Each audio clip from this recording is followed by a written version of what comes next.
আচ্ছা, নবী গেলে কোথায় পাওয়া যায়? সাধারণ মানুষের চিন্তা ভাবনা নবী মনে হয় মদিনায়, আর অসাধারণ মানুষের চিন্তা নবী আছেন সর্ব জায়গায়। আছে না? কোরআন বলে একজন মুমিনের জানের থেকেও নিকটে আমার মুস্তাফাকে করে দিয়েছে।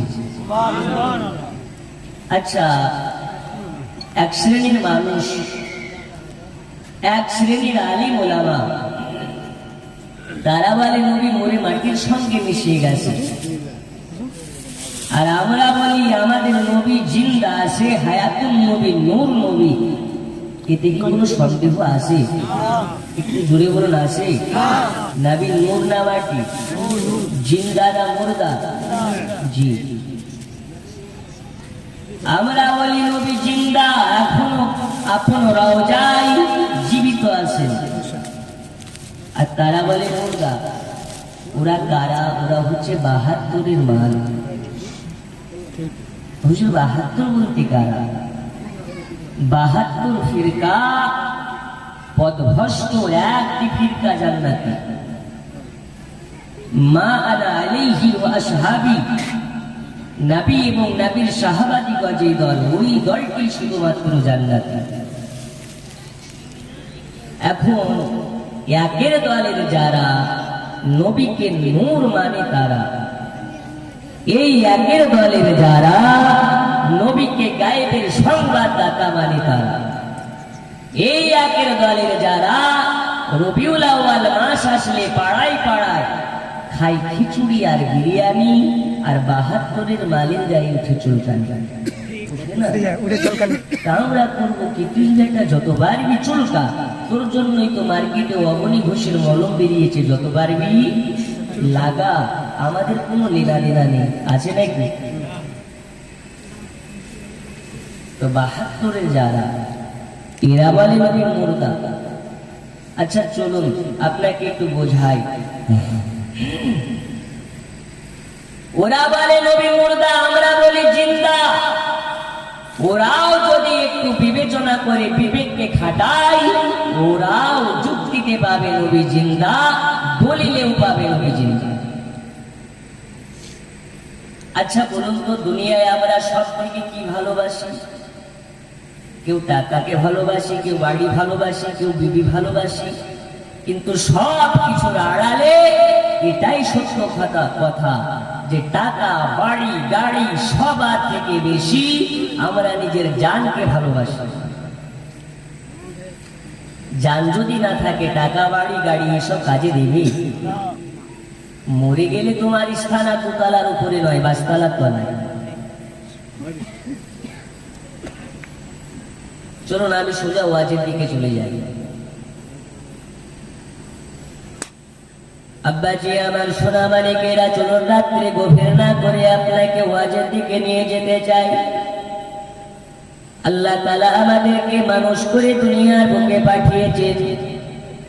কোরআন শরীফের মধ্যে আমাদেরকে জানিয়ে দিলেন, মেসেজ করে দিয়েছেন, কুল্লু নাফসিন যায়িকাতুল মাউত।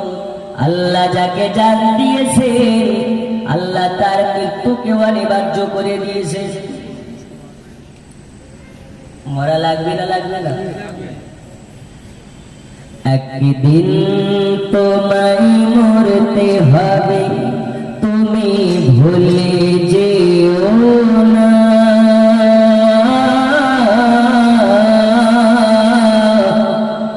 তোমার আসল ঠিকানা তোমার মাটির বিছানা। টাকা কড়ি সোনা বাড়ি কিছুই যাবে না, তোমার আসল ঠিকানা তোমার মাটির বিছানা। জোরে বলুন। মরা লাগবে, কিন্তু আমরা মৃত্যুর কথা ভুলে যাই। আব্বাজি আমার সোনা মালিকেরা, আমি আপনাদেরকে বলতেছিলাম আমরা দুনিয়ার বুকে আমরা মানুষ হয়ে এসেছি। আল্লাহ তাআলা জানিয়ে দিয়েছেন আমাদেরকে একদিন মৃত্যুর স্বাদ চাকতে হবে। আব্বাজি আমার সোনা মালিকেরা, উপর দাঁড়ালের মাথালারা, গভীর মনোযোগ নিন। আপনাদেরকে আমি বলতে চাই, দুনিয়ায় আমি যতই টাকার পাগল হই না কেন, বাড়ির পাগল হই না কেন, গাড়ির পাগল হই না কেন, সব কিছুর আড়ালে এটাই সত্য কথা, একদিন আমাদেরকে মৃত্যুর স্বাদ চাকতে হবে। আর আমরা সবাই মৃত্যুকে ভয় পাই, আমরা নিজের জানকে বেশি ভালোবেসে থাকি।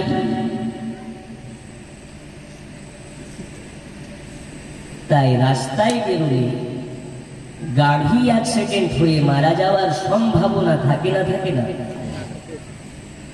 ফারাক্কা রোডে বেরোলেই তো অ্যাক্সিডেন্ট হতে পারে। তাই বাড়িতে জানটাকে সুকেশের ভিতরে রেখে কালিয়াচকের মার্কেটে কি জামা কাপড় কিনতে যাওয়া যেতে পারে? একটু হানা বলতে হবে, পারে? কলকাতা যাওয়া যেতে পারে? মদিনায় হজ করতে যাওয়া যেতে পারে?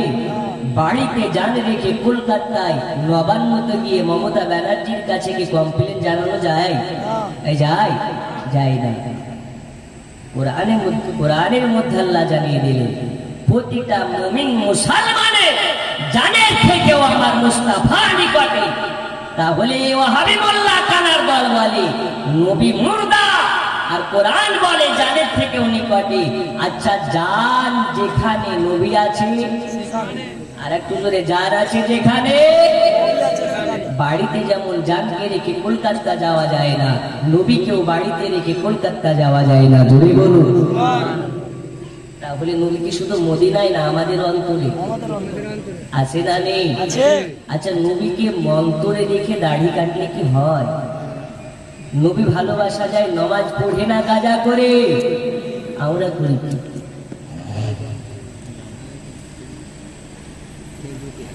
বন্ধুরে আমার সোনা গানে, দুনিয়ায় আল্লাহ তাআলা আমাদেরকে মানুষ জাত করে পাঠিয়েছেন, আশরাফুল মাখলুকাত করে পাঠিয়েছেন। আল্লাহ তাআলা জানিয়ে দিলেন, দুনিয়াবাসী শুনে নাও, কুল ইন কুনতুম তুহিব্বুনাল্লাহা ফাত্তাবিউনি ইউহিব্বুকুমুল্লাহ ওয়া ইয়াগফির লাকুম যুনুবাকুম ওয়াল্লাহু গফুরুর রহিম। আল্লাহ তাআলা তার হাবিবের মাধ্যমে জানিয়ে দিলেন, আল্লাহ তাআলা বলেন, নবীজি আপনি আপনার উম্মতদিগকে জানিয়ে দিন, যারা আমি আল্লাহ আমাকে মহব্বত করতে চাই, যারা আমি আল্লাহ আমাকে পেতে চাই, যারা আমি আল্লাহ আমার নৈকট্য লাভ করতে চাই, ওগো নবীজি তারা যেন আপনাকে মহব্বত করে নেয়, তারা যেন আপনাকে ভালোবেসে নেয়, তারা যেন আপনার ইতাআত করে নেয়। কারণ আমি জানিয়ে দিই, আমি আল্লাহ আদমকে বলেছিলাম, আদম বলো তুমি কিসে রাজি? আদম বলেছেন আল্লাহ আপনি যাতে রাজি, আমি আদম তাতে রাজি। মুসা কালিমুল্লাহকে বলেছেন আল্লাহ বলো মুসা তুমি কিসে রাজি? মুসা কালিমুল্লাহ বলেছেন আল্লাহ আপনি যাতে রাজি, আমি মুসা তাতে রাজি। এই রকম ভাবে ইব্রাহিম খলিলুল্লাহকে বলা হয়, ইব্রাহিম খলিলুল্লাহ তুমি কিসে রাজি? ইব্রাহিম খলিলুল্লাহ বলেছেন আল্লাহ আপনি যাতে রাজি, আমি তাতে রাজি। আর আমার আল্লাহ বলে, নবীজি আপনাকে জানিয়ে দিই, আপনি যাতে রাজি, আমি আল্লাহ তাতে রাজি।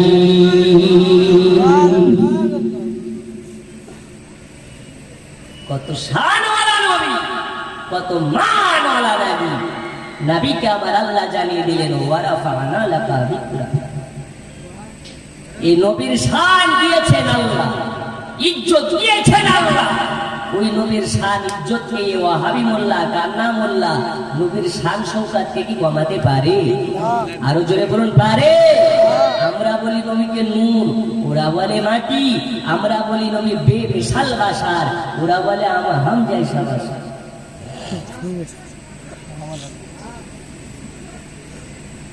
এখনো ওয়াজ শুরু হয়নি, আপনাদেরকে কেবল আমার ঘরে আনছি। ইনশাল্লাহ ওয়াজ হবে আশেপাশের আশিকে রাসূল ছাড়া যারা গুস্তাখে নবী, এদের বুকে ভূমিকম্প শুরু হবে। কষ্ট হবে নাকি? থাকবেন না থাকবেন না? শেষ পর্যন্ত যারা থাকবেন প্রমাণ করে দেবেন আমরা আশিকে রাসূল। হুজুর টাকা পয়সা তো দূরের কথা, প্রয়োজন হলে নবীর মহাব্বতের জীবন দিতে রাজি। একটু যারা যারা আছেন দুই হাত তুলে বলুন ইয়া রাসূলুল্লাহ। আর একটু জোরে নারে রিসালাত।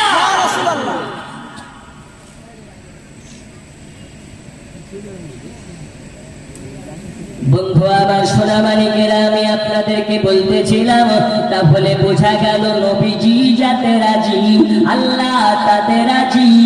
এটা আমার কথা নয়, আল্লাহ কোরআনের মধ্যে ঘোষণা দিলেন।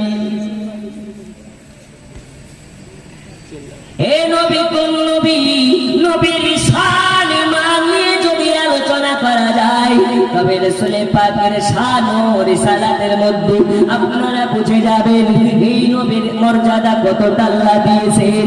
আব্বাজি আমার সোনা মানিকের, দুনিয়ার বুকে আল্লাহ পাক আল্লাহ তাআলা এক নয় দুই নয় তিন নয় চার নয়, আল্লাহ তাআলা 1000 2000 3000 নয়, আল্লাহ তাআলা দুনিয়াতে 1,24,000 পয়গম্বর নবীকে পাঠিয়েছেন।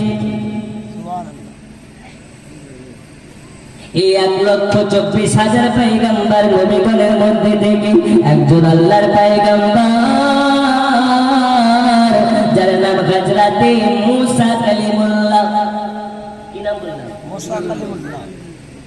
হযরতে মুসা কালিমুল্লাহ